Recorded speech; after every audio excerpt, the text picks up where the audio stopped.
Та сайн уу? Бүгдээрээ сайн уу? За өнөөдөр болохоор би Солонгост ирээд удаагүй байгаа.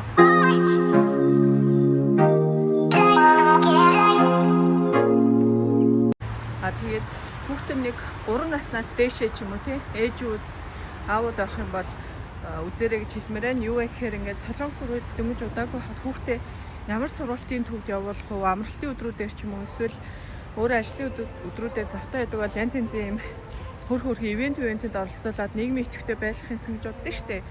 Хүүхдэд нийгмийн идэвх хараа зөхгүй байна. Ямар ч гэсэн янз янзын дуулан ч юм уу янз янзынд явуулмаар байдаг. Тэнгүүд амар үнэтэй аваад байдаг штэ. Эсвэл яаж явуулахаа ч юусэн мэддэггүй штэ. Тэгэхээр би өнөөдөр үнэтэйгээс нь биш хамгийн байж болох боломжийн ийм 3 газрыг санал болгоё. За эхнийх нь болохоор хэрвээ гэртээ чинь ийм март юм уу эсвэл лотой март ойрхон байдаг бол E-Mart Munwa Center гэдээ би одоо хажуудаа биччихье яана. Энд нөгөө өчигдөр аюух цас орсон. Би гадуур алхангаа энэ бичлэг хийж байгаа байхгүй юу? Богинохон бичлэгээс оруулах гээд. За тэгээд E-Mart Munwa Center лотогийн бас юм Munwa Center гэдэг байхгүй юу? Соёлын төв гэдэг. Тэнд нь яадаг вэ гэхээр эцэг эхчүүдэд зориулсан болон хүүхдүүдэд зориулсан янз янзын юм жижиг гоё хөтөлбөрүүд байдаг байхгүй юу? Одоо шинэ жил болж байгаа учраас янз янзын шинэ жилтэй холбоотой юм зураг зурах, юм бодох ч гэдэм үү эсвэл шинэ жилийн жигнэмэг хийх, эсвэл шинэ жилийн үлгэр унших, өөр юу байлаа ингээд бүр амар олон төлөв байгаа.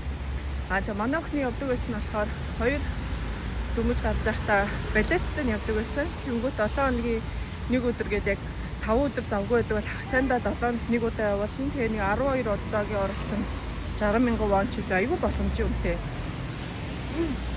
Тиймээд байсан баггүй юу? Гадуур болохоор айгүй үнэтэй дээ штэ тий. За тэгээд тэрнээс гадна төгөлдөр хуурмуур гээд ер нь маш олон төрлийн гоё сургалтууд байдаг баггүй юу?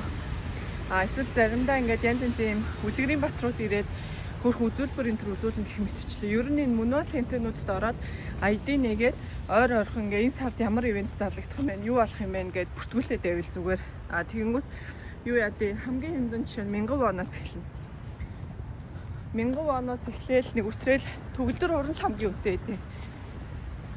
Тэг айгу боломжийн өнөр олон янз янзын гоё хөтөлбөр хамрагдаад хүүхдээ идэвхтэй байлгаад хүүхдтэйгээ цагийг гоё өнгөрөх боломжтой болгоод би энийг санал болгох гэсэн. За эхний хоёр нь энэ хоёр заяа мөн лотой болон E-Mart-ийн соёлын төвд бүртгүүлээд гуравт нь болохоор аль байгаа хотынхоо номын санд нь бүртгүүлчих. Тэгэх юм бол номын санд хүүхдийн гоё номын тасагт нөрөө ном уншиж болохоос гадна номын сандаас янз янзын ивент үзэх юм болдог байхгүй юу?